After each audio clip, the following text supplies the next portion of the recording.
Pemirsa, jangan lupa subscribe YouTube channel Official iNews dan nyalakan loncengnya. Saya kembali ke Mas Ridwan Habib.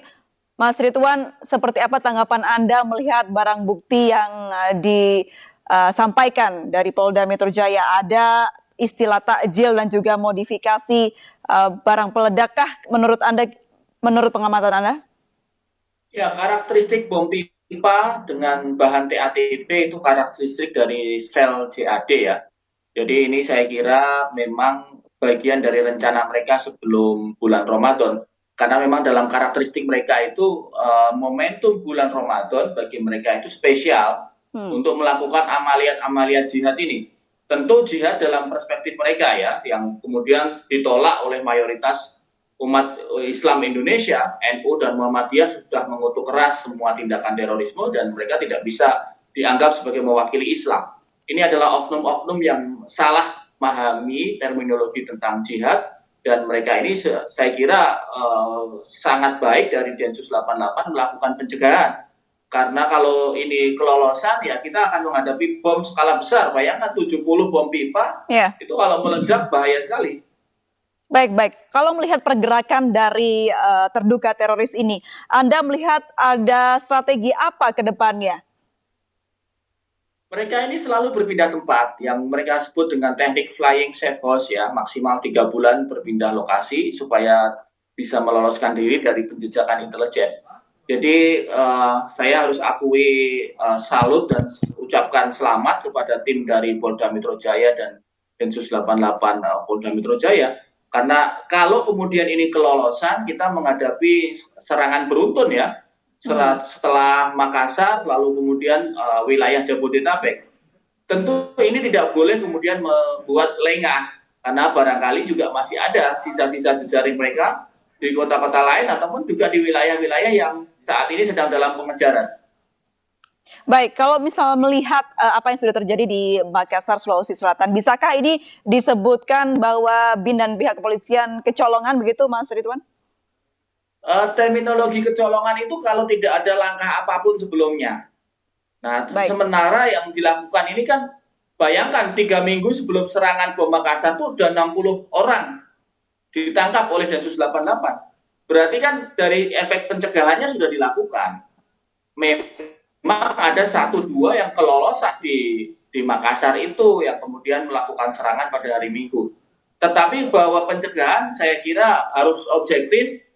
88 sudah itu.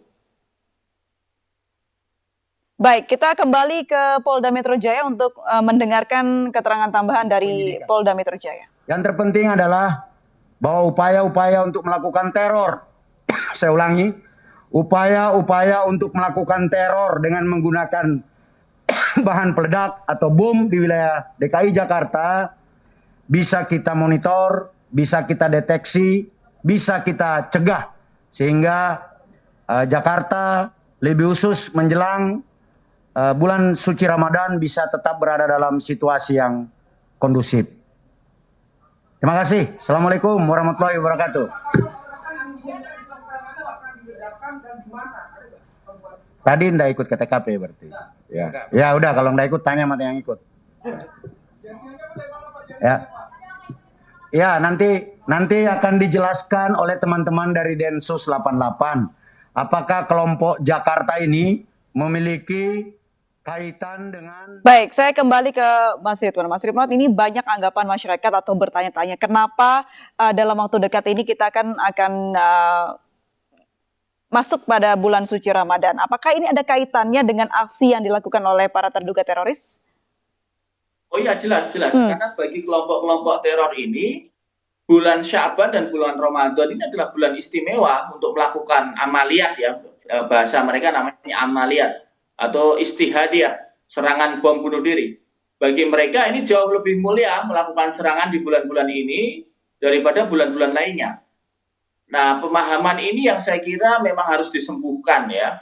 Yang bisa menyembuhkan adalah ulama-ulama dari Indonesia, misalnya NU, Muhammadiyah, itu harus lebih dilibatkan lagi untuk melakukan pencegahan dan membenarkan pola pikir yang salah ini. Baik, baik. Selama ini seperti apa sih cara mereka mengembangkan pengikutnya dari paham-paham yang mereka kembangkan? Apakah menurut Anda semakin berkembang dan juga pengikutnya semakin banyak? Ya, kalau ideologi mereka kan punya kitab-kitab yang sudah baku dari dulu ya. Permasalahannya mereka ini tidak mengenal waktu dan tidak mengenal lelah dalam mencari kader-kader baru. Bahkan di dalam penjara, mereka mencari kader-kader dari narapidana di luar kasus terorisme. Misalnya pembunuh, atau pemerkosa, atau pencuri motor. Itu mereka kemudian bisa pengaruhi, diiming-imingi dengan pertaubatan, diiming-imingi dengan janji surga. Akhirnya seorang pemerkosa atau pembunuh itu keluar dari penjara jadi teroris. Jadi bukan kemudian kembali ke masyarakat seperti normal biasa, tapi justru menjadi teroris. Ini yang mereka lakukan di penjara-penjara itu dengan sangat gigih ya. Dan mereka ini tidak mengenal waktu, saya tadi sampaikan 24 jam mereka memikirkan itu. Jadi langkah terdekat untuk masyarakat harus lebih waspada ya, tidak menelan mentah-mentah apapun yang diinformasikan oleh oknum-oknum tertentu begitu. Mas Ridwan, terima kasih sudah bergabung dan berbincang bersama kami di Ayu Sore.